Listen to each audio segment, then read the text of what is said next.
సమయం బట్టి ఎంతో వందనాలు తండ్రి. ఈ వేదిక బట్టి ఎంతో వందనాలు. ఎంతో కృషితో సహోదరుడు సంపూర్ణ కుమార్ గారు ఈ వేదికని స్థాపించటమే కాదు, ఎంతో ప్రయాసంతో దాన్ని ముందుకు తీసుకొని వెళ్తున్నారు. సహోదరుని, సహోదరు కుటుంబంని, సహోదరు పరిచర్యని దీవించండి, ఆశీర్వదించండి. అలాగే తండ్రి, ఈ సమయంలో వేదిక మీద వచ్చిన ప్రతి వ్యక్తిని మీ చేతిలో అప్పచెప్తున్నాం తండ్రి. 8 మంది ఉన్నారు. వాళ్ళు ఈ సమయంలో వేరేదో పనులు చేసుకొని ఉండొచ్చు, కానీ మేము దేవుని సన్నిధిలో మేము సమయం గడపాలి. తోడు క్రైస్తవులతో సహవాసంలో సమయం గడపాలి.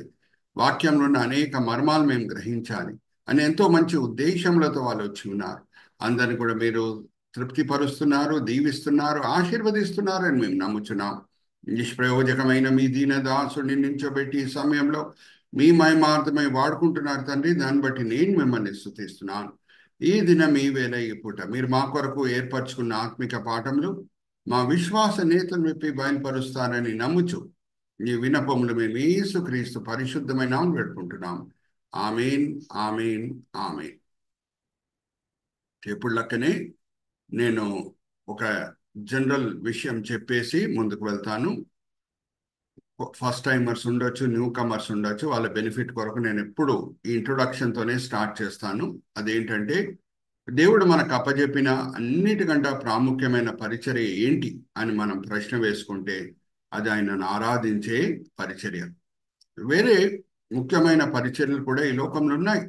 సువార్త బోధించే పరిచర్య, ఆత్మల్ని రక్షించే పరిచర్య, ప్రవచించే పరిచర్య, స్వస్థపరిచే పరిచర్య, ఇవన్నీ కూడా ఉన్నాయి. కానీ అన్నిటికంటే శ్రేష్టమైనది ఆయనను ఆరాధించే పరిచర్య అని మనం దేన్ని బట్టి చెప్పగలుగుతున్నామంటే, వేరే అన్ని పరిచర్యలు ఈ లోకంకి నిమిత్తమైన పరిచర్యలు. ఏమన్నా ఒక పరిచర్య ఈ లోకంలో ప్రారంభమై పరలోకంలో కూడా కొనసాగుతుందంటే అది ఆయనను ఆరాధించే పరిచర్య. నేను సింపుల్ ప్రశ్న అడుగుతున్నానండి, మీరు అన్మ్యూట్ చేసుకొని ఆన్సర్ ఇవ్వచ్చు.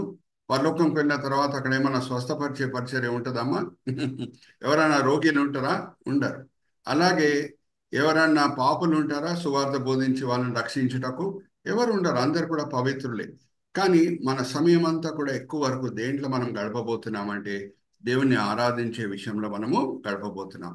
అయితే దేవుణ్ణి ఆరాధించే విషయంలో దేవుడు మన జీవితంలో కుమ్మరించిన దీవెనలు బట్టి ఆయనను ఆరాధించడం మంచిదే. కానీ అన్నిటికంటే శ్రేష్టమైన ఆరాధన ఏమై ఉన్నదంటే, మన దేవుడు ఏమై ఉన్నాడో దాన్ని బట్టి ఆయనను ఆరాధించడం మనము నేర్చుకోవాలి. దేవునిలో ఉన్న మంచి గుణముల బట్టి, ఆయనలో ఉన్న శ్రేష్టమైన విషయాలు బట్టి, ఆయన స్వభావం బట్టి, ఆయన మంచి స్వభావం బట్టి ఆయనను ఆరాధించడం మనం నేర్చుకోవాలి. ఎందుకంటే అప్పుడప్పుడు మన చుట్టూ దీవెనలు కనిపించవచ్చు, కానీ అప్పుడప్పుడు దీవెనలు కనిపించని సమయంలో కూడా దేవుని మంచితనం మారిపోదండి. హల్లెలూయా, ప్రైజ్ ది లార్డ్. అందుకే చక్కగా ఈరోజు సంపూర్ణ కుమార్ గారు యోబు గురించి కూడా చెప్పారు.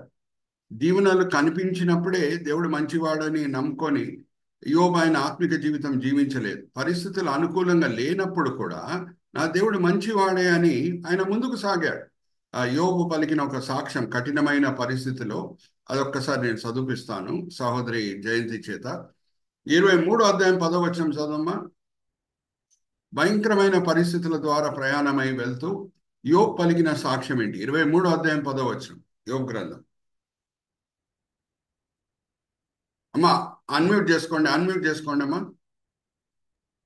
యోబు 23వ అధ్యాయము 10వ వచనం. నేను నడుచు మార్గములు ఆయనకు తెలియను, ఆయన నన్ను శోధించిన తర్వాత నేను సువర్ణం వలె కనబడుదును. హల్లెలూయా, ప్రైజ్ ది లార్డ్. నేను నడుచు మార్గము చూచుచున్న దేవునికి తెలుసు. ఆయన ఈ కష్టాలను అనుమతించాడంటే నా మేలు కొరకే. ఎందుకంటే ఈ కష్టాల ద్వారా నేను ప్రయాణమై వెళ్ళిన తర్వాత నేనే మెరిచే బంగారం వలె ఉంటాను అని యోబు పలికిన సాక్ష్యము మనము వింటున్నాం. మనకందరు కూడా రోమిలికి రాసిన పత్రిక 8వ అధ్యాయం 28వ వచనం కూడా చాలా పరిచితమైన వాక్య భాగమే. అన్ని సమకూడి మన మేలు కొరకే జరుగును అనేది మనము ఎప్పుడు జ్ఞాపకం చేసుకుంటాం కష్టకాలంలో. ఇప్పుడు నేను సింపుల్ ప్రశ్న మిమ్మల్ని అడుగుతున్నాను. యోబు ఈ కష్టమైన పరిస్థితుల ద్వారా ప్రయాణమై వెళ్ళే సమయంలో రోమిలికి రాసిన పత్రిక 8వ అధ్యాయం 28వ వచనం ఆల్రెడీ రాయబడిందా? నో సార్, రాయబడలేదు. రాయబడలేదు. అయినా సరే ఆయన జ్ఞానం చూడండి. Hallelujah, praise lord. దేవుడు ఈ కష్టాలను అనుమతించాడంటే నా క్షేమం కొరకే, నా మేలు కొరకే. ఆయన మంచివాడు. చివర్లో నేను బెంచే బంగారం వలె ఉంటాను. అయితే ఏ క్రైస్తవుడు దేవుడు మంచివాడనే సత్యం మీద ఆయన క్రైస్తవ జీవితంని కట్టుకుంటాడో ఆయన జీవితంలో ఏ గాలి తుఫానైనా రానియండి, ఆయన నిలకడగా ఉంటాడు. అన్ని కట్టడలు చూచుటకు బయట నుంచి ఒకే రకంగా కనిపించవచ్చు, కానీ ఏ కట్టడ బండ మీద కట్టబడిందో, ఇసుక మీద కట్టబడిందో మనకి గాలి తుఫాను వచ్చినప్పుడే తెలుస్తుంది. ఏ కట్టడ బండ మీద కట్టబడి ఉన్నదో ఏ గాలి తుఫాన్ అది తట్టుకుంటది. హల్లెలూయా, ప్రైజ్ ది లార్డ్. కానీ ఏ కట్టడ ఇసుక మీద కట్టబడి ఉంటుందో అది కూలిపోతుంది. సో ఏ క్రైస్తవుడు నాకు దేవుడు మంచివాడు అనే సత్యం మీద ఆయన లంగరేసుకొని, ఆ సత్యం మీద లంగరేసుకొని ముందుకు సాగుతాడో, పౌలు శీలా వలె కష్టమైన పరిస్థితిలో కూడా సంఖ్యలతో బంధింపబడి కొల్లా దెబ్బలు తిని చెరలో వేయబడినప్పుడు కూడా స్తుతి పాటలు పాడతాడు. Hallelujah, praise the lord. Are you all understanding? So దేవుడు మంచివాడనే సత్యం మీద మన క్రైస్తవ జీవితం మనం కట్టుకుందాం. దేవుళ్ళు అనేక మంచి గుణములు ఉన్నాయి. ఒక మంచి గుణం ఏంటంటే, ఇప్పుడే జయంతి సహోదరి చేత మనం చదువుకున్నామండి. దానియేలు గ్రంథం 2వ అధ్యాయం 22వ వచనంలో ఏముందంటే, ఆయన మర్మాలు బయలుపరిచే దేవుడు. మర్మాలు బయలుపరిచే దేవుడిని మనం ఆరాధిస్తూ, ప్రకటన గ్రంథం మనం చదువుకుంటూ ధ్యానిస్తూ మనం ముందుకు సాగుతున్నాం. ఇప్పటి వరకు మనము 8వ అధ్యాయం వరకు వచ్చామండి. కానీ జనరల్ ఇంట్రొడక్షన్ నేను ఇంకొకసారి ఇచ్చేసి ముందుకు వెళ్తున్నాను. పునాది వచనం ఏంటి అని రేపు మిమ్మల్ని ఎవరన్నా అడిగితే మీరు ఎక్కడ ఉన్నారో అక్కడ ఆమెను చెప్పండి. ఎందుకు చెప్తున్నానంటే, దేవుడు మీలో కొంచెం మందిని ప్రకటన ఆమేన్. ఉపదేశకులుగా మార్చబోతున్నాడు. సో ఈ స్లైడ్స్ అన్ని కూడా మీరు వాడవచ్చు. నాకేం కాపీ రైట్స్ లేవు దీని మీద. ఇది దేవుని వాక్యం. ఓకే, నా ఒకటే రిక్వెస్ట్ ఏంటంటే, మనవి ఏంటంటే, copy it right. Copy rights లేదు కానీ కాపీ రైట్ ఉన్నట్టు చూపించండి మీకు కావాల్సి ఎవరికన్నా. అయితే పునాది వచనం ఏంటి అని మిమ్మల్ని ఎవరన్నా అడిగితే వెంటనే ప్రకటన గ్రంథం 1వ అధ్యాయం 19వ వచనం మీరు ఎత్తిపట్టి చూపించాలి. యోహాను, నువ్వు ఏమి ఇప్పటి వరకు చూసావో అది నువ్వు రాయి, ఏమి చూస్తున్నావో అది నువ్వు రాయి, ఏమి చూడబోతున్నావో అది నువ్వు రాయి. దాన్ని మనం ఆధారం చేసుకొని ప్రకటన గ్రంథంని కొన్ని భాగాలుగా విభాగించాం. మొదటి భాగము 1వ అధ్యాయం. ఇప్పటి వరకు యోహాను ఏం చూశాడో అదంతా కూడా మొదటి అధ్యాయంలో వచ్చేస్తుంది.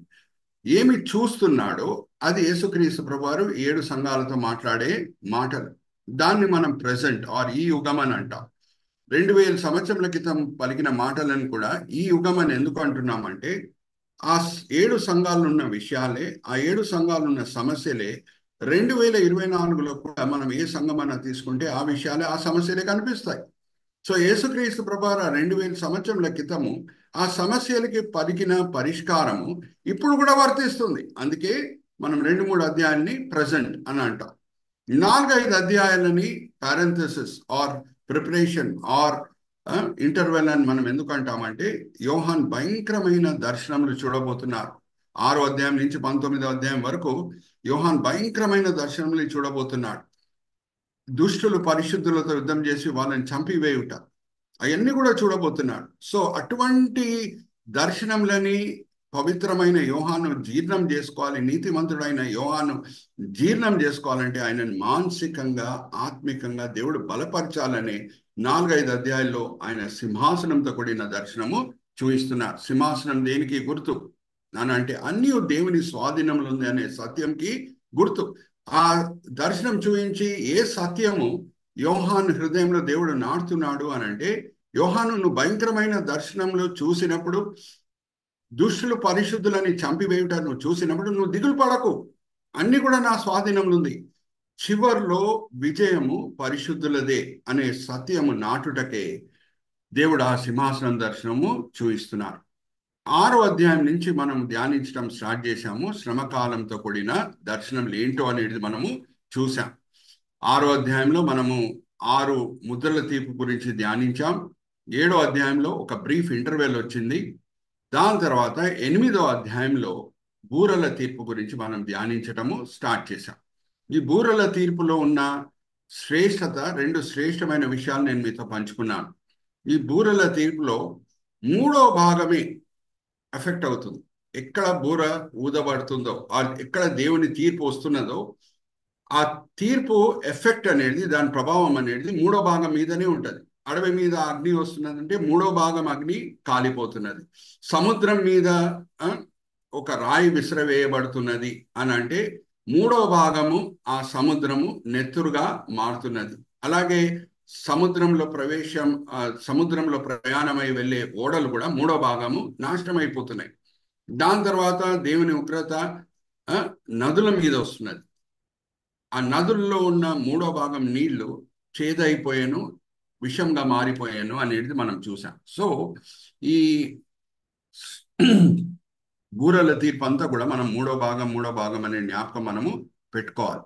సో జాగ్రత్తగా వినండి. 4వ బూరల తీర్పుకి మనం రాబోతున్నాము. ఆల్రెడీ నేను మీతో పంచుకున్నాను. మూడో భాగము అడవి కాలిపోతున్నది. ఓకే, అది జ్ఞాపకం పెట్టుకోండి. అది జ్ఞాపకం పెట్టుకుంటే మనకి 4వ బూరల తీర్పు సరిగా అర్థమవుతుంది.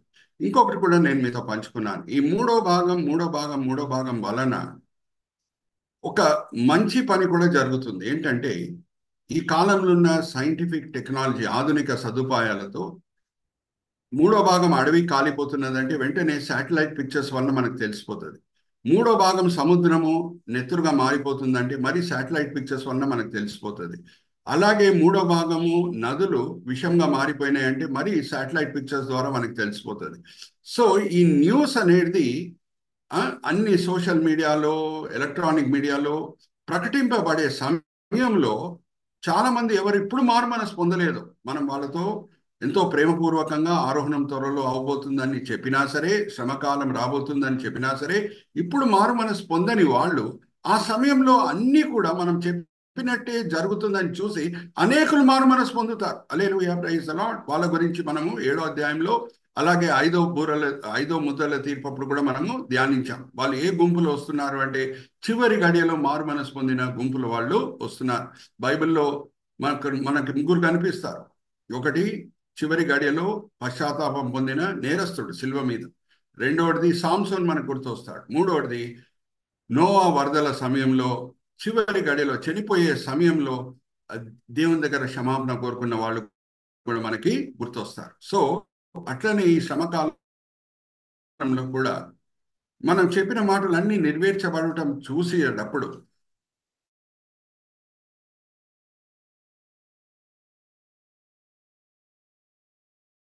రాయబడి ఉన్నది అలాగే అవుతుంది. కల్లారా మనము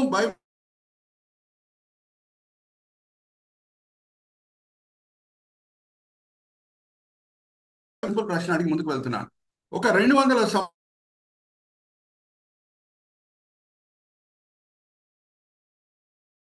సంవత్సరాల క్రితం శ్రమకాలంతో కూడిన శ్రమలు అన్ని కూడా ఈ లోకం మీద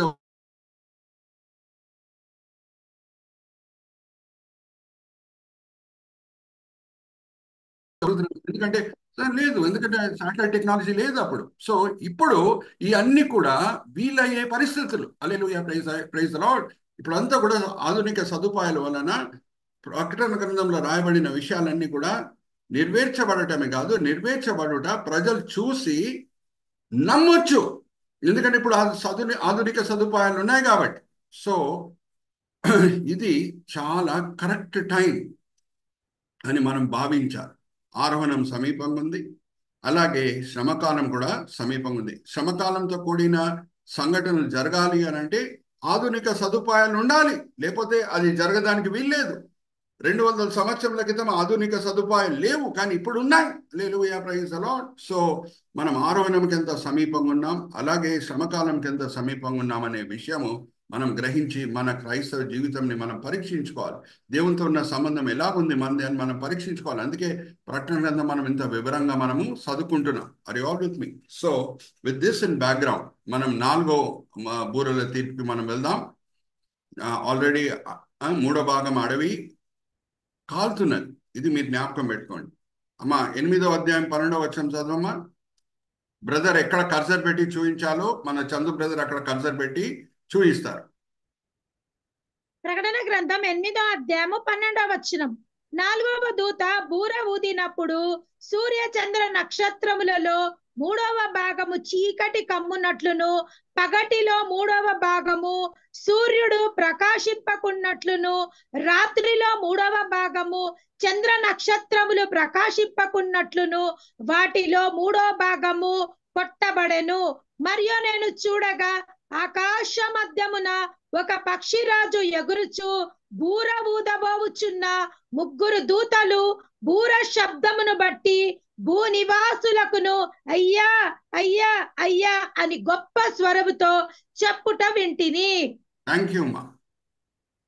సో మూడో భాగం దినంలో చూస్తే సూర్యుడు నల్లగా అయిపోతున్నాడు. అలాగే రాత్రి వేళ చూస్తే చంద్రుడు మూడో భాగము నల్లగా అయిపోతున్నాడు. అలాగే నక్షత్రాలు కూడా మూడో భాగం కనిపించట్లేదు. కారణం ఏంటి? చాలా సింపుల్. మూడో భాగం అడవి కాలిపోతున్నది అని అంటే ఎంత పొగలు వస్తుంటాయి ఒకసారి ఆలోచించండి. ఆకాశం అంతా కూడా పొగలు, నల్లటి పొగలు ఉన్నప్పుడు మరి సూర్యుడు మూడో భాగం నల్లగా కనిపించకుండా ఉంటే మరి ఎలాగుంటది? Praise the Lord. అలాగే రాత్రి వేళ చంద్రుడు మూడో భాగము నల్లగా లేకుండా ఉంటే మరి ఎలాగుంటది? ఇంత పొగలు, నల్లటి పొగలు ఆకాశం అంతా కూడా విస్తరించినప్పుడు మూడో భాగం అడవి కాలిపోతున్నదంటే ఎన్ని పొగలు ఆర్ ఎంత పొగళ్ళు, ఎంత స్మోక్ అనేది ఆకాశంలో వచ్చి ఉంటుంది. నేను ఎప్పుడు మీతో చెప్తూ ఉంటాను, మరీ చెప్తున్నాను. లేఖనం అంతా కూడా పరిశుద్ధాత్మ ప్రేరేపణ వలన రాయబడటమే కాదండి. లేఖనంలో ఉన్న క్రమం ఉంది చూడండి, దాని వెనకాల కూడా పరిశుద్ధాత్మ ప్రేరేపణ మనకు అనిపిస్తుంది. ఏ ముందు బి రాదు, బి ముందు సి రాదు. ఉదాహరణకు నేను చెప్తున్నా, ఓకే. సమరయ స్త్రీతో యేసుక్రీస్తు ప్రభువారు యాకోబు బావి దగ్గర మాట్లాడేటప్పుడు ఆమె ఒక ప్రశ్న అడుగుతుంది, ప్రభా మేము గెరజీం కొండ దగ్గర దేవుని ఆరాధిస్తున్నాము సమరయులంగా, మీరు యెరూషలేంలో ఆరాధిస్తున్నారు, ఏ ఆరాధనని దేవుడు అంగీకరిస్తాడు అని అడిగినప్పుడు యేసుక్రీస్తు ప్రభువారు ఇచ్చిన జవాబు ఏంటి? అమ్మా, ఎక్కడ మనం ఆరాధిస్తున్నామో అది ముఖ్యం కాదమ్మా, మనం ఆత్మతోనూ సత్యంతోనూ ఆరాధిస్తున్నామా అది ముఖ్యం. సో ఆత్మతోనూ సత్యంతోనూ అని అంటాడు కానీ సత్యంతోనూ ఆత్మతోనూ అని అన్నాడు. హల్లెలూయా, ప్రైజ్ ది లార్డ్. ఎందుకంటే పరిశుద్ధాత్మ దేవుని సహాయం ఉంటేనే మన ఆరాధనలో సత్యం అనేది ఉంటుంది. హల్లెలూయా, ప్రైజ్ ది లార్డ్. సో లేఖనంలో జాగ్రత్తగా వినండి, అన్ని మాటలు పరిశుద్ధాత్మ ప్రేరేపణ వల్ల రాయబడటమే కాదు, ఆ లేఖనంలో ఉన్న క్రమం ఉంది చూడండి, దాని వెనకాల కూడా పరిశుద్ధాత్మ ప్రేరేపణ మనకు కనిపిస్తుంది. ఉదాహరణకి ఇంకొక వాక్య భాగం నేను చూపించేసి ఇప్పుడు మరి ఈ 4వ బూరల తీర్పు గురించి చెప్పబోతున్నాను. అపోస్తల కార్యం 1వ అధ్యాయం 1వ వచనం చదవండమ్మా. అప్పుడు నేను ఒక ప్రశ్న అడుగుతాను, మిమ్మల్ని అందరినీ అన్మ్యూట్ చేసుకొని ఆన్సర్ ఇవ్వటకు సిద్ధంగా ఉండండి. అపోస్తల కార్యం 1వ అధ్యాయం 1వ వచనం, అక్కడ క్రమం చూడండి, లేఖనంలో ఉన్న క్రమం ఏం మొదట్లో వస్తుంది, దాని తర్వాత ఏమొస్తుందో మనం చూద్దాం.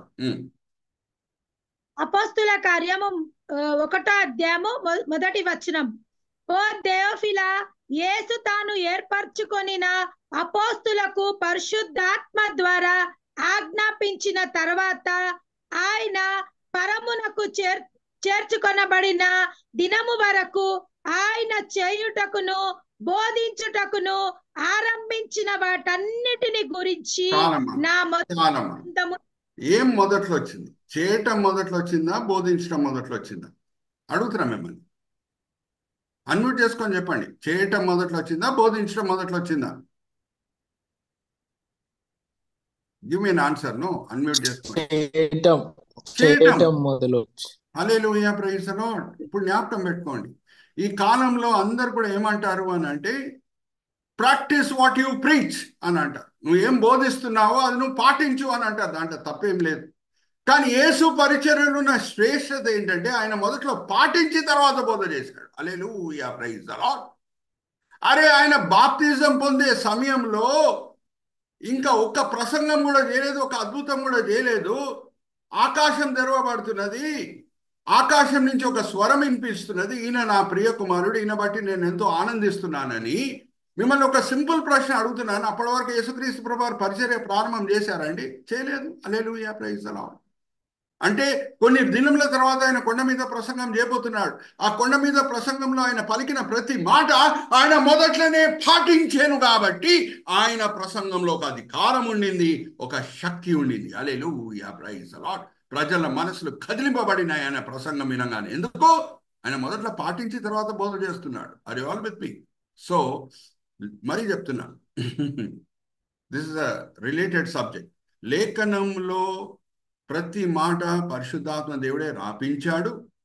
ఆ లేఖనంలో ప్రతి మాట రాపించటమే కాదు, ఆ ఏ మాటలు రాపించాడో దాంట్లో ఉన్న క్రమం వెనకాల కూడా పరిశుద్ధాత్మ ప్రేరేపణ మనకు అనిపిస్తుంది. ఏ ముందు బి రాదు, బి ముందు సి రాదు.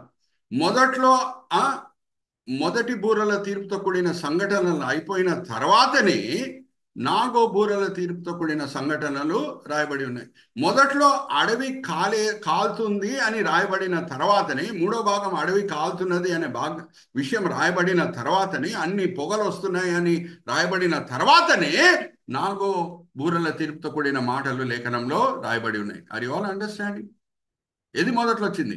మొదటి బూరల తీర్ప, నాలుగో బూరల తీర్ప? మొదటి బూరల తీర్పు. అడవి కాలుతున్నది, మూడో భాగం అడవి కాలుతున్నది అంటే ఒకసారి ఆలోచించండి. ఎంత పొగలు ఆకాశంలో ఉంటాయి, నల్లటి పొగలు. మరి నల్లటి పొగలు ఆకాశంలో ఉన్నప్పుడు మరి సూర్యుడు ఎందుకు మూడో భాగము నల్లగవ్వడు? అడుగుతున్నా మిమ్మల్ని. ఎందుకు చంద్రుడు రాత్రి వేళ మూడో భాగము నల్లగవ్వడు? అలాగే ఆకాశంలో ఎందుకు మూడో భాగం నక్షత్రాలు కనిపించకుండా ఉంటాయి? అది ఆల్ విత్ మీ. దాని తర్వాత అక్కడ ఒక పక్షిరాజు కనిపించాడంట. చందు బ్రదర్ మనకి ఆ స్లైడ్స్ మరి చూపిస్తారు చూడండి. పక్షిరాజు ఆకాశంలో ఎగురుతూ ఒక మాట పలుకుతూ ఎగురుతున్నాడు. అయ్యో అయ్యో అయ్యో అని అంటున్నాడు. జయంతి సహోదరి చదివిన మాటలు మీకు గుర్తున్నాయి అనుకుంటా. అయ్యో అయ్యో అయ్యో 3 సార్లు. 4 సార్లు చెప్పొచ్చు కదా పక్షిరాజు అయ్యో అయ్యో అయ్యో. 2 సార్లు చెప్పొచ్చు కదా అయ్యో అయ్యో. ఎందుకు 3 సార్లు చెప్పాలి? కారణం ఏంటి? లేఖనంలో ఏమన్నా రాయబడి ఉన్నది అని అంటే పని లేకుండా దేవుడు ఏది రాయడండి. హల్లెలూయా, ప్రైజ్ ది లార్డ్. అయ్యో అయ్యో అయ్యో. ఇంకొకసారి చదవమ్మా. ఎన్నిసార్లు పక్షిరాజు అయ్యో అయ్యో అయ్యో అంటున్నాడు? 1 సారా, 2 సార్లా, 3 సార్లా, 4 సార్లా? 8వ అధ్యాయం అదే 12వ వచనం. దూత బూర శబ్దమును బట్టి భూనివాసులు అయ్యో అయ్యో అయ్యో అని గొప్ప స్వరము చెప్పుట వింటిని. 3 సార్లు అయ్యో అయ్యో అయ్యో. 4 సార్లు కాదు, 2 సార్లు కాదు. ఎందుకు 3 సార్లు? కారణం ఏంటంటే ఇంకా 3 బూరల తీర్పు రాబోతుంది. హల్లెలూయా, ప్రైజ్ ది లార్డ్. 4 అయిపోయినాయి. ఇదంతా కూడా బూరల తీర్పుతో కూడిన దర్శనంలే కదా.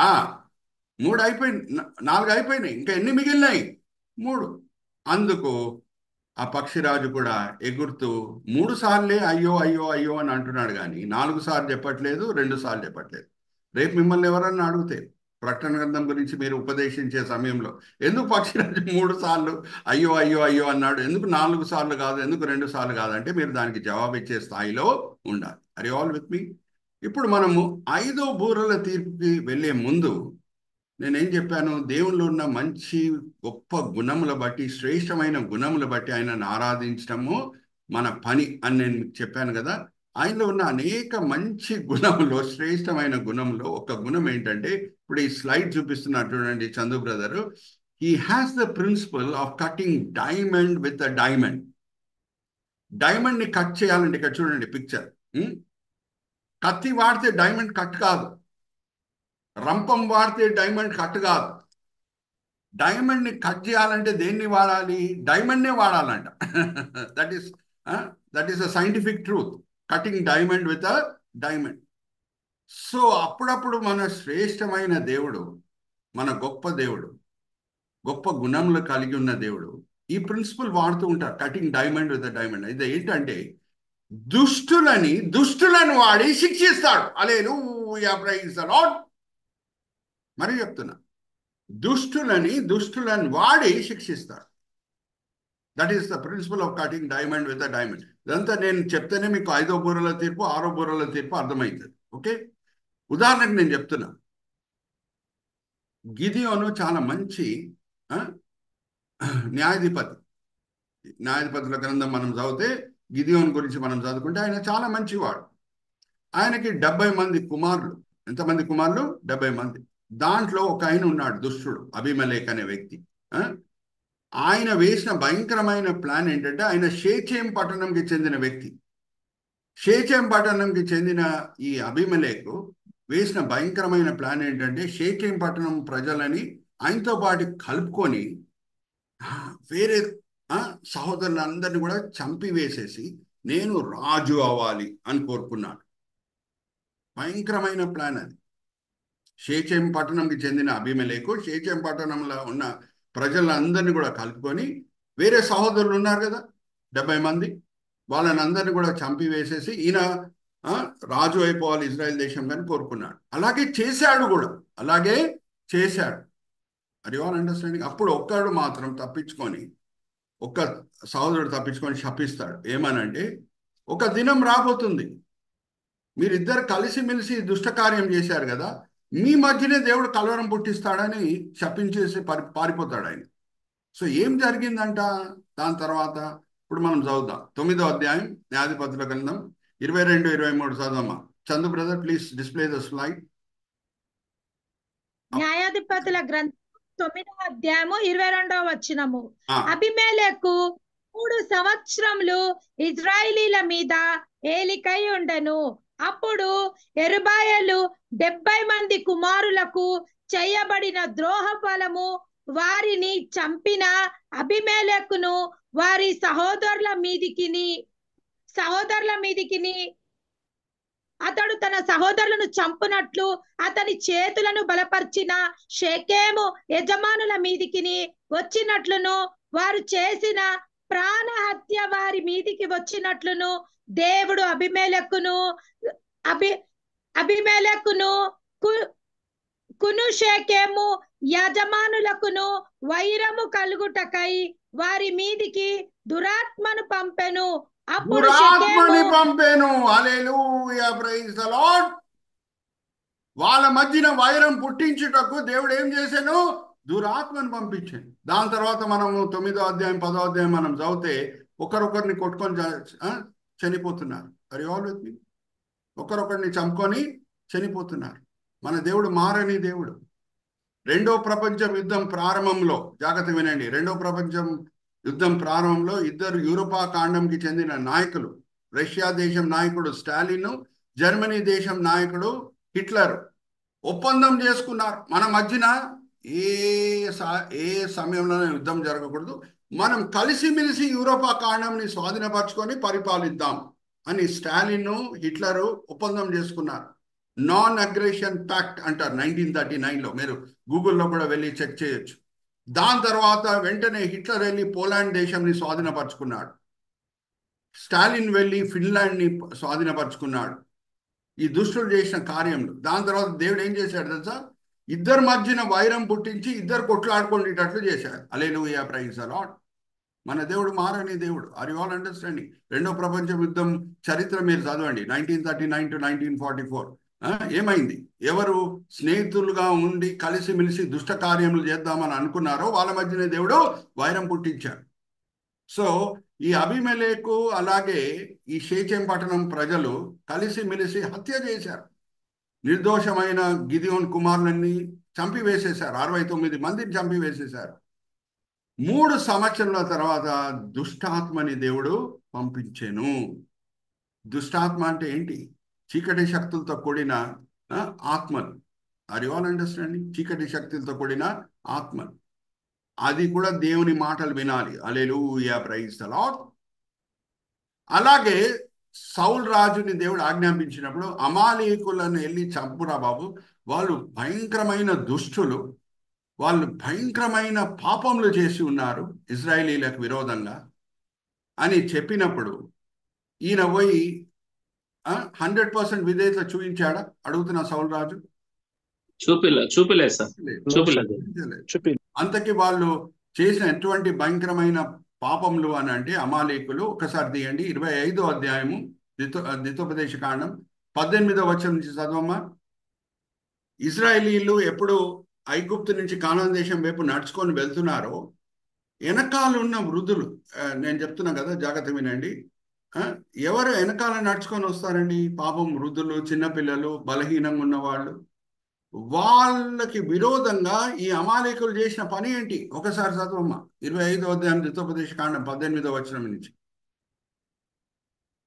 ద్వితోపదేశ కాండం 25వ అధ్యాయము 18వ వచనము.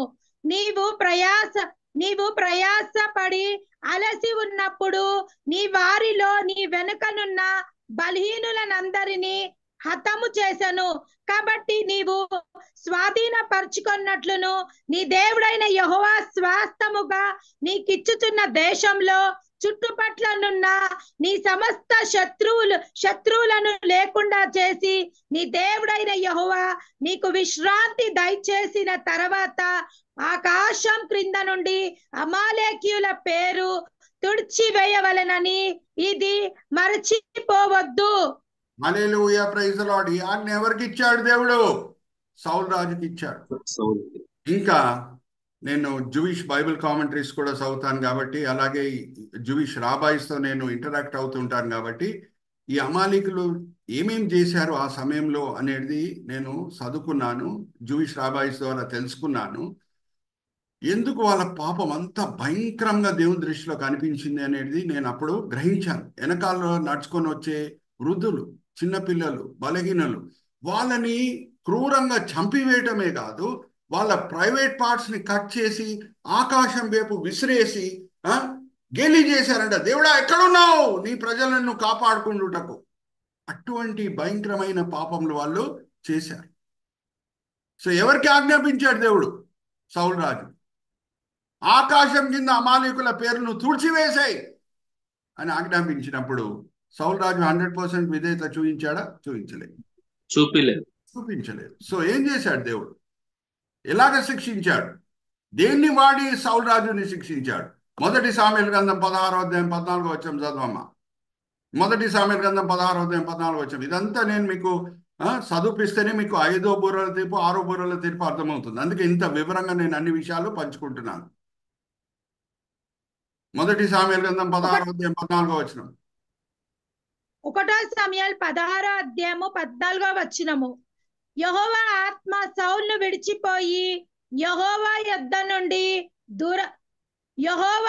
నుండి దురాత్మ ఒకటి వచ్చి అతని వెరిపింపగా సౌలు సేవకులు దేవుని ఏమొచ్చింది? దేవుని దగ్గర నుంచి ఏమొచ్చిందంట? దురాత్మ వచ్చి పీడించటం స్టార్ట్ చేసింది. దురాత్మ అంటే చీకటి శక్తులతో కూడిన ఆత్మలే, కానీ అవి కూడా దేవుని మాటలు వినాలి. Are all with me. So Abimelech Shechem పట్టణం ప్రజల మధ్యన వైరం పుట్టించడానికి దేవుడు దేన్ని వాడుకున్నాడు? దురాత్మ. Cutting diamond with diamond. దుష్టులని మరి చీకటి శక్తితో కూడిన దురాత్మలను వాడి శిక్షించుట. అరే ఆల్ విత్ మీ. అలాగే మనకందరికి తెలుసు, ఇజ్రాయెల్ రాజుల చరిత్రలో ఆహా భయంకరమైన విగ్రహారాధికుడు. ఆయన భార్య జెజబేల్ కూడా భయంకరమైన విగ్రహారాధికురాలు. అయితే ఆయన ఒకసారి యుద్ధంకి వెళ్ళే సమయంలో ఆ యుద్ధంలో వెళ్ళి చనిపోవాలని దేవుని కోరిక కాబట్టి దేవుడు ఏం చేశాడంట? అబద్ధం మాట్లాడే ఒక దురాత్మని అబద్ధ ప్రవక్తల నోట్లో పెట్టి, నువ్వు వెళ్ళరా యుద్ధంకి, నువ్వు కలుస్తావని ప్రవచించేటట్టు చేశాడంట. హల్లెలూయా, ప్రైజ్ ది లార్డ్. చూద్దామా దాంతో కూడిన వాక్య భాగం? 1 రాజుల గ్రంథం 22వ అధ్యాయము 20 నుంచి 22వ వచనం చదవమా. లేకపోతే ఆ యుద్ధంకి వెళ్ళాడు ఆహాబ్. ఆ యుద్ధంకి వెళ్తేనే శిక్షింపబడతాడు, చంపబడతాడు. కానీ ఆ యుద్ధంకి వెళ్ళాలి అని అంటే ఈ అబద్ధ ప్రవక్తలు ప్రవచించాలి. ఈ అబద్ధ ప్రవక్తలు ప్రవచించాలంటే వాళ్ళ నోటి లోపల ఈ దురాత్మ దూరాలి. అది ఆల్ అండర్స్టాండింగ్. 1 రాజుల గ్రంథం 22వ అధ్యాయం 20వ వచనం నుంచి 22వ వచనం చదవమ్మా. 1 రాజుల గ్రంథం 22వ అధ్యాయము 20వ వచనము. అహాబు రామోతిలాతు మీదికి పోయి అక్కడ ఓడిపోవున్నట్లు ఎవడు అతనిని ప్రేరేపించినని యెహోవా సెలవీయగా, ఒకడు ఈ విధంగాను మరి ఒకడు ఆ విధంగాను యోచన చెప్పుచుండిరి. అంతలో ఒక ఆత్మ ఎదుటకి వచ్చి యెహోవా సన్నిధిన నిలవబడి, నేను అతనిని ప్రేరేపించదనగా, యెహోవా ఏ ప్రకారం నీవు అతనిని ప్రేరేపించుదువని అతనిని అడిగెను. అందుకతడు, నేను బయలుదేరి అతని ప్రవర్తన నోట అబద్ధమాడు ఆత్మగా ఉందునని చెప్పగా, ఆయన, నీవు అతనిని ప్రేరేపించి జయము నందుదువు, పోయి ఆ ప్రకారము చెయ్యమని అతనికి సెలవిచ్చెను. Hallelujah, praise the lord. Are you all understanding? అబద్ధం మాట్లాడే ఆత్మగా నేను వెళ్తాను. అనే ఆత్మ దూరుతున్నది ఆ ప్రవక్తల నోట్లో. Are you all understanding? దుష్టుడైన అహాబ్ అలాగా శిక్షింపబడుతున్నాడు.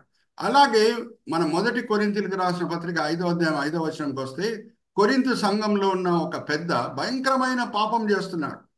ఆయన తండ్రి అయిన భార్యతో శారీరక సంబంధం పెట్టుకుంటున్నాడు. అంటే పౌలు భక్తుడు ఇచ్చిన ఆజ్ఞ ఏంటి? ఎలాగ ఆయన శిక్షింపబడాలి? ఆ భయంకరమైన సంఘ పెద్ద ఎలాగ శిక్షింపబడాలి? ఒకసారి చదవమ్మా. మొదటి కొరింథీయులకు రాసిన పత్రిక 5వ అధ్యాయం 5వ వచనం. అటువంటి పాపములు అన్యులు కూడా చేయరు, తండ్రి భార్యతో శారీరక సంబంధం పెట్టుకుంటుట. మొదటి కొరింథీయులు 5వ అధ్యాయము 5వ వచనము. చదవమ్మా. నా ఆత్మయు మన ప్రభువైన యేసుక్రీస్తు బలంతో కూడి వచ్చినప్పుడును బట్టి వానిని సాతానునకు అప్పగింపవలెను. ఆ దుష్టుణ్ణి, ఆ అపవిత్రంగా జీవించే ఆ సంఘ పెద్దని, దేవుని నామముని అవమానపరిచే ఆ సంఘ పెద్దని సాతాన్ చేతులు అప్పచెప్పండి. Hallelujah, praise the lord. Cutting diamond with a diamond. అలాగే మొదటి తిమోతి పత్రిక 1వ అధ్యాయం 19-20 వచనాలు. ఇద్దరు క్రైస్తవులు ఉన్నారు, హిమ్నియు, అలెగ్జాండర్.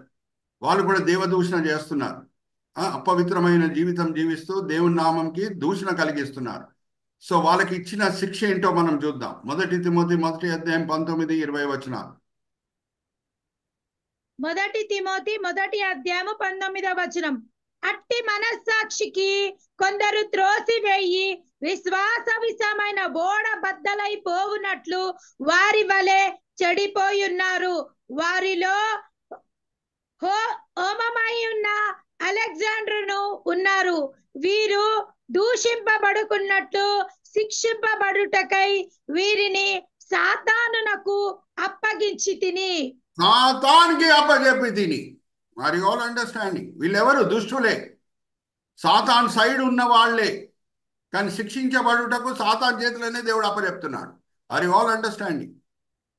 సో దేవుడు ఈ పద్ధతి వాడతాడు, cutting diamond with the diamond.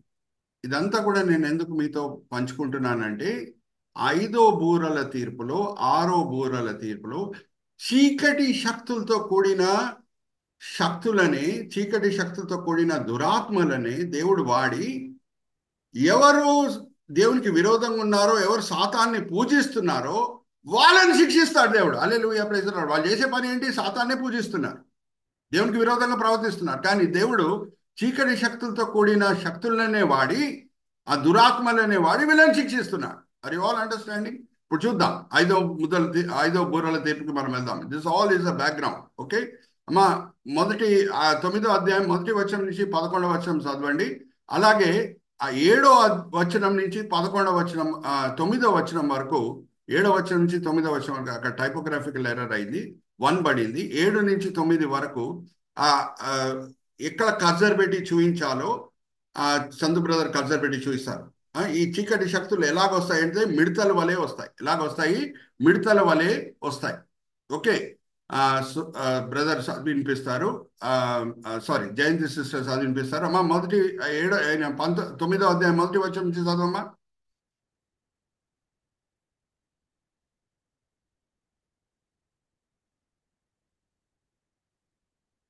ఏడో అధ్యాయము, సారీ 9వ అధ్యాయము ప్రకటన గ్రంథము 1వ వచనం నుంచి.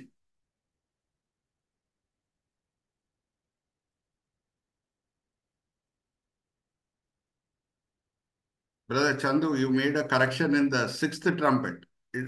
Correction has to be made in the 5th trumpets. 7 to 9 and better. 7 to 9, not 17 to 1 they said. Yes. Thank you, brother. Thank you so much. Sadama. 9వ అధ్యాయం 1వ వచనం. సిస్టర్ అన్మ్యూట్ చేసి. ప్రకటన గ్రంథం 9వ అధ్యాయము 1వ వచనం నుండి. 5వ దూత బూర ఊదినప్పుడు ఆకాశము నుండి భూమి మీదికి రాలిన ఒక నక్షత్రమును చూచి తిని. భూమి మీద రాలిన నక్షత్రము అంటే చీకటి శక్తులు. చదవమా. అగాధం యొక్క తాళపు చెవి అతనికి ఇవ్వబడెను. అతడు అగాధము తెరవగా పెద్ద కొలిమిలో నుండి లేచు పొగ వంటి పొగ ఆ అగాధంలో నుండి లేచెను. ఆ అగాధంలోని పొగ చేత సూర్యుని వాయుమండలములను చీకటి కమ్మెను. ఆ పొగలో నుండి మిడతలు భూమి మీదికి వచ్చెను. మిడతలు వచ్చాను ఇవన్నీ కూడా, ఈ మిడతలు చీకటి శక్తులే. ఓకే, ఆ మిడతలు ఎలా కనిపిస్తున్నాయి అది కూడా మనం చూద్దాం. చదమ్మా. భూమిలో ఉండు తేళ్ల బలమునట్లు వాటికి బలమును ఇయ్యబడెను. మరియు నొసళ్ళ యందు దేవుని ముద్ర లేని మనుషునికే తప్ప భూమి పైనున్న గడ్డికైనను ఏ మొక్కకైనను మరి ఏ వృక్షమునకైనను హాని కలగజేయకూడదని వాటికి ఆజ్ఞ ఇయ్యబడెను. ఈ మిడతలు ఏం చేస్తున్నాయి? ఈ మిడతలు ఎవరిని అటాక్ చేస్తున్నాయి?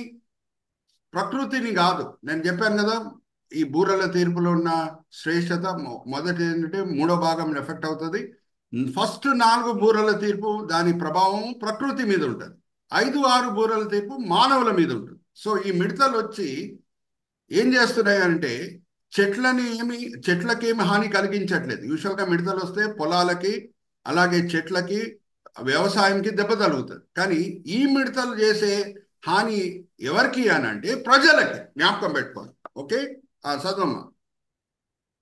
మరియు వారిని చంపుటకు అధికారము ఇయ్యబడలేదు, కానీ 5 నెలల వరకు బాధించుటకు వాటికి అధికారము ఇయ్యబడెను. ప్రజలకి హాని కలిగిస్తాయి. ఈ మిడతలు ప్రజలకు హాని కలిగిస్తాయి, చిత్రవేదన కలిగిస్తాయి, నొప్పి కలిగిస్తాయి, వర్ణించలేని నొప్పి కలిగిస్తాయి, కుట్టి కుట్టి కుట్టి నొప్పి కలిగిస్తాయి. ప్రజలని చంపవు, కానీ భయంకరమైన నొప్పి వాళ్ళు అనుభవించేటట్లు ఈ మిడతలు చేస్తాయి. ఓకే, రైట్, కంటిన్యూ మా.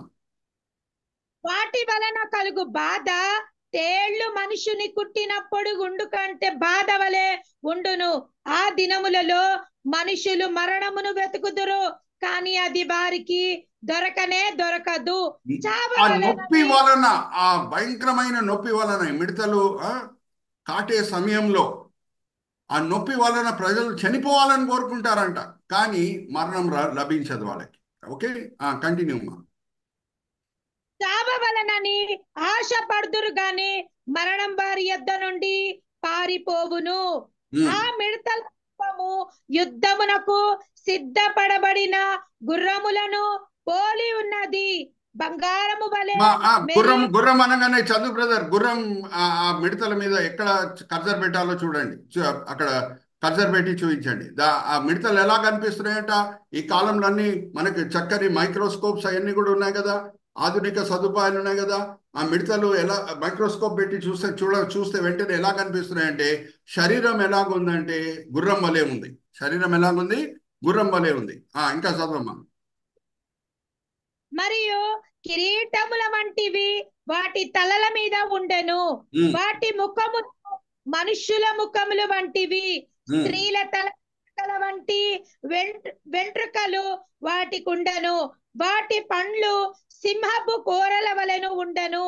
ఇనుప మైమర్పుల వంటి మైమర్పులు వాటికి ఉండెను.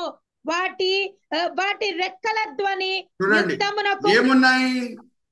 రొమ్ము దగ్గర ఏమున్నాయి? బ్రెస్ట్ ప్లేట్స్ ఉన్నాయి. Okay, breast plates. ఓకే, చక్కగా చందు బ్రదర్ కల్చర్ పెట్టి చూపిస్తున్నారు చూడండి. బ్రెస్ట్ ప్లేట్స్ ఉన్నాయి. ఇంకా చదవమ్మా.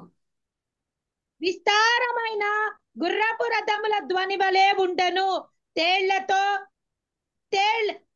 తోకల వంటి తోకలను పండ్లను వాటికుండెను. తోకలు ఎలాగున్నాయి? తేళ్లు వలె ఉన్నాయి. తోకలు ఎలాగున్నాయి? తేళ్లు వలె ఉన్నాయి. చదవమ్మా. వాటి తోకల చేత 5 నెలలకు వాటి తోకల చేత మనుషులకు హాని చేయుటకు వాటికి అధికారం ఉండెను. పాతాళపు దూత వాటిపై రాజుగా ఉన్నాడు. పాతాళ దూత సో ఎక్కడి నుంచి వచ్చినట్టు? చీకటి శక్తులతో కూడిన మిడతలు ఇవి, పాతాళ దూత. Are you all with me? So ఈ వచ్చి భయంకరమైన నొప్పి కలిగిస్తాయి, కుడుతూ ప్రజలని. జాగ్రత్తగా వినండి. పాయింట్ ఏంటంటే ఈ మిడతలు వస్తే ఆధునిక సదుపాయాలు అయ్యి వాడి పెస్టిసైడ్స్ వాడరండి? పెస్టిసైడ్స్ వాడతారు కదా. ఆ? ఆ, ఆ, అయ్యో ఈ మిడతలు రాకూడదు, ఈ ఈ ఈ ఈ ఇన్సెక్ట్స్ రాకూడదు అని ఆధునిక సదుపాయాలు వాడి ఏదో పాయిజన్ గీజన్ దాని మీద వేసి దాన్ని చంపటకు ప్రయత్నిస్తారు కదా. ప్రజలు అలాగే కుట్టిపించుకుంటారా, లేకపోతే వాళ్ళ ప్రయత్నాలు వాళ్ళు చేస్తారా? ఈ మిడతలను చంపుటకు వాళ్ళ ప్రయత్నాలు వాళ్ళు చేస్తారు. కానీ వాళ్ళు ఏం చేసినా సరే, ఏ పెస్టిసైడ్ వాడినా సరే, ఏ కెమికల్ వాడినా సరే, ఈ మిడతలు ఎందుకు చనిపోవు అని అంటే, ఆల్రెడీ పిక్చర్లో రొమ్ము మీద బ్రెస్ట్ ప్లేట్స్ ఉన్నాయి. Hallelujah, praise the lord. Chandu brother breast plate మీద ఒకసారి కర్సర్ పెట్టి చూపించండి. అది వాళ్ళని కాపాడుతున్నాయి, ఆ మిడతలను కాపాడుతున్నాయి. వీళ్ళు మనుషులు బాగా తెలివితేటలు ఉన్న వాళ్ళు కదా, పెస్టిసైడ్ వాడతారు, ఈ కెమికల్ వాడతారు, అది చేస్తారు, ఇది చేస్తారు ఈ మిడతలను చంపుటకు. కానీ ఆ పెస్టిసైడ్ ప్రభావం దీని మీద ఉండదు, ఈ మిడతల మీద ఉండదు. ఎందుకు? బ్రెస్ట్ ప్లేట్స్ ఉన్నాయి ప్రొటెక్ట్ చేయడానికి. ఇంకా 5 నెలలు ప్రజలు ఎంతగా బాధపడతారు నొప్పితో అంటే, మరణం కోరుకుంటారంట, కానీ మరణము రాదు. ఇప్పటి వరకు ఎవరు పొటాషియం సైనైడ్ టేస్ట్ కనుక్కోలేదు. పొటాషియం సైనైడ్ టేస్ట్ కనుక్కోలేదు. అది అన్నిటికంటే భయంకరమైన విషయం తెలుసా, పొటాషియం సైనైడ్. 3 సైంటిస్టులు ట్రై చేశారు, వాళ్ళ ప్రాణం కూడా మేము పోగొట్టుకుంటాం కానీ పొటాషియం సైనైడ్ టేస్ట్ మేము తెలుసుకుంటామని నాలుక దగ్గర దాన్ని తీసుకొని వచ్చి పేపర్ పెన్ రెడీగా పెట్టుకున్నారు. అది నాలుక మీద పెట్టి ఎస్ వరకు రాయగలిగారు, దాని తర్వాత చనిపోయారు. అంటే అది స్వీట్ అయి ఉండొచ్చు, సాల్టీ అయి ఉండొచ్చు, సోర్ అయి ఉండొచ్చు, మనకు తెలియదు. ఎస్ వరకు రాయగలిగారు. కానీ ఈ మిడతల బాధ వలన ప్రజలు చనిపోదానికి ప్రయత్నిస్తారు, కానీ మరణం లభించదు అని అంటే, హ్యూమన్ చరిత్రలో first time potassium cyanide taste కూడా కనుక్కుంటారు. అది అండర్స్టాండింగ్. కానీ పొటాషియం సైనైడ్ వేసుకున్నా సరే మరణం లభించదు. అది అండర్స్టాండింగ్. సో వీళ్ళందరూ కూడా దుష్టులు. ఈ దుష్టులకే ఈ శిక్ష. ఎవరెవరు ఆ క్రీస్తు విరోధి నంబర్ వేసుకున్నారో, 666 నంబర్ వేసుకున్నారో, వాళ్ళనే ఇది వెంటాడుతుంది. ఈ ఈ మిడతలు ఎవరిని వెంటాడతాయి అంటే దుష్టులనే వెంటాడతాయి. God is using diamond to cut the diamond. Abimelech, Shechem పట్టణం ప్రజలు వాళ్ళు చేసిన దుష్ట కార్యం. కానీ దేవుడు ఏం పంపించాడు? దురాత్మను పంపించి వాళ్ళిద్దరి మధ్యన వైరము పుట్టించాడు. అలాగే సౌలు చేసిన భయంకరమైన పని అవిధేయత, దురాత్మని దేవుడు పంపించాడు. అలాగే చీకటి శక్తులతో కూడిన ఈ మిడతలను పంపించి ప్రజలను దేవుడు శిక్షిస్తున్నాడు. Are you all understanding? అందుకే నేను అంత వివరంగా దేవుడు ఎక్కడెక్కడ చీకటి శక్తులను వాడుకున్నాడో అదంతా కూడా చూపించిన తర్వాతనే నేను 5వ ముద్రల తీర్పుకి వచ్చాను. Are you understanding? అప్పుడే మీకు అది క్లియర్గా అర్థమవుతుంది. ఇప్పుడు మనం 6వ బూరల తీర్పు కూడా మనము వెళ్దాం. 6వ బూరల తీర్పు సహోదరి చదివినిపిస్తారు. Let's go to the next slide brother. సహోదరి ఎక్కడి నుంచి చదువుతారు అని అంటే 13వ వచనం నుంచి చదువుతారు. 13వ వచనం నుంచి 19వ వచనం వరకు. అక్కడ 17 నుంచి 19 వరకు ఏం కనిపిస్తున్నాయో ఉన్నట్టు చందు బ్రదర్ ఎక్కడ కర్సర్ పెట్టి చూపించాలో అక్కడ కర్సర్ పెట్టి చూపిస్తారు. Okay Chandu brother, let's look at that slide. Enlarge చేయండి. 9వ అధ్యాయం 13 నుంచి 19 చదవమ్మా. 6వ బూర ఊదినప్పుడు. ప్రకటన గ్రంథం 9వ అధ్యాయం 13వ వచనం. 6వ దూత బూర ఊదినప్పుడు దేవుని ఎదుట ఉన్న సువర్ణ బలిపీఠం యొక్క కొమ్మల నుండి ఒక స్వరము యుపటోసియు అను మహానది యొద్ద బంధింపబడి ఉన్న 4 దూతలను వదిలిపెట్టమని బూర పట్టుకొని ఉన్న ఆ 6వ దూతతో చెప్పుట వింటిని. మనుషులలో నది దగ్గర బంధింపబడిన 4 దూతలు అంటే చీకటి శక్తులతో కూడిన దూతలే ఇవి బంధింపబడి ఉన్నాయి. దాన్ని రిలీజ్ చేయమని ఆజ్ఞ వస్తున్నది. ఓకే కంటిన్యూ మా. మనుషులలో 3వ భాగము సంహరింపవలనని అదే సంవత్సరమున, అదే నెలలో, అదే దినమున, అదే గంటకు సిద్ధపరచబడి ఉండిన ఆ 4 దూతలు వదిలిపెట్టబడిరి. గుర్రపు రౌద్రులు సైన్యముల లెక్క 20 కోట్ల వారి లెక్క ఎంత అని నేను వింటిని. మరియు నాకు కలిగిన దర్శనమందు ఇలాగ చూచి తిని, ఆ గుర్రములకును వాటి మీద ఈ ఎలా కూర్చుండు కనిపిస్తున్నాయి? ఈ చీకటి శక్తితో కూడిన దూతలు ఎలా కనిపిస్తున్నాయి అంటే ఇప్పుడు వర్ణిస్తున్నారు చూడండి, చదవమ్మా. వారికి నిప్పుల వలె ఎరుపు వర్ణపు, నీల వర్ణము, గ్రంథక వర్ణములో మైమర్పులను ఉండెను. ఆ గుర్రముల తలలు సింహపు తలల వంటివి. వాటి సింహం తల, నోళ్ళలో బ్రదర్ చందు, సింహం తల మీద కర్సర్ పెట్టి చూపించండి పైన. చూడండి, శరీరం మాత్రం గుర్రం వలె ఉంది, కానీ తల ఎలాగుంది? సింహం వలె ఉంది. ఓకే, కంటిన్యూ అమ్మా. వాటి నోళ్ల నుండి అగ్ని ధూమ గ్రంథకములు బయలు వెడులుచుండెను. ఈ మూడు దెబ్బల చేత అనగా వీటి నోళ్లలో నుండి బయలు వెడుచున్న అగ్ని ధూమ గ్రంథకముల చేత మనుషులలో 3వ భాగము చంపబడెను. ఆ 3వ భాగం గుర్రములు చంపబడేను. బలము అదే 5వ బూరల తీర్పప్పుడు ఆ చీకటి శక్తులు వచ్చి నొప్పి కలిగిస్తున్నా కానీ చంపివేయట్లేదు. కానీ 6వ బూరల తీర్పప్పుడు మనం చూస్తున్నాము, చీకటి శక్తులతో కూడిన దూతలు వచ్చి 3వ భాగము ప్రజలని చంపివేసేస్తున్నాయి. ఇప్పుడు ఆల్రెడీ మనం చూసాం 4వ ముద్దల తీర్పులో 25% వరల్డ్ పాపులేషన్ హాస్ డైడ్. 4వ ముద్దల తీర్పు అప్పుడు, జాగ్రత్త వినండి. సో అనుకుందాము, ఆరోహణమయ్యే సమయంలో ప్రజల జనసంఖ్య 10 బిలియన్ అనుకుందాం. 10 బిలియన్ అనుకుంటే 4వ ముద్దల తీర్పు అప్పుడు 25% పీపుల్ చనిపోయారు అంటే 2.5 బిలియన్ పీపుల్ చనిపోయారు. 2.5 బిలియన్ పీపుల్ చనిపోతే ఇప్పుడు 7.5 బిలియన్ పీపుల్ ఉన్నారు. 7.5 బిలియన్లో 1/3 చనిపోతే అంటే మరి 2.5 బిలియన్ పీపుల్ చనిపోయినట్టు. సో 7.5లో 2.5 తీసేస్తే 5 బిలియన్ పీపుల్ ఉన్నారు. Are you all understanding? Okay, 5 billion people ఉన్నట్టు. 3వ భాగం చనిపోయారు. ఇంకా చదవమ్మా. ఆ గుర్రముల బలము వాటి నొసల యందుండు, వాటి తోకల యందుండు ఉన్నది. ఎందుకనగా వాటి తోకలు పాముల వలె ఉండి తలలు కలిగిన వైనందున వాటి చేత అవి హాని చేయును. ఈ తోకలు దెబ్బల ఎలాగున్నాయి చేత చూడండి. చందు బ్రదర్ వెంటనే చక్కగా మనకి ఎన్లార్జ్ చేసి చూపిస్తున్నారు. 5వ బూరల తీర్పు అప్పుడు వచ్చిన మిడతల తోకలు ఎలాగున్నాయి? స్కార్పియన్స్ లకు ఉన్నాయి, అవునా? ఇక్కడ వచ్చి పాము వలె ఉన్నాయి. ఓకే, అక్కడ తేలు వలె ఉన్నాయి, ఇక్కడ పాము వలె ఉన్నాయి. ఓకే, ఇవన్నీ కూడా హాని కలిగించటమే కాదు, ఈ చీకటి శక్తులతో కూడిన దూతలు వచ్చి 3వ భాగం ప్రజలని చంపివేసేస్తున్నాయి. 5వ బూరల తీర్పు 6వ బూరల తీర్పు మధ్యన ఉన్న వ్యత్యాసం ఏంటో మనకు తెలిసి ఉండాలి. 5వ బూరల తీర్పు అప్పుడు వచ్చిన ఆ చీకటి శక్తులతో కూడిన దేవదూతలు వచ్చి హింసిస్తున్నాయి, బాధ కలిగిస్తున్నాయి, కానీ చంపట్లేదు.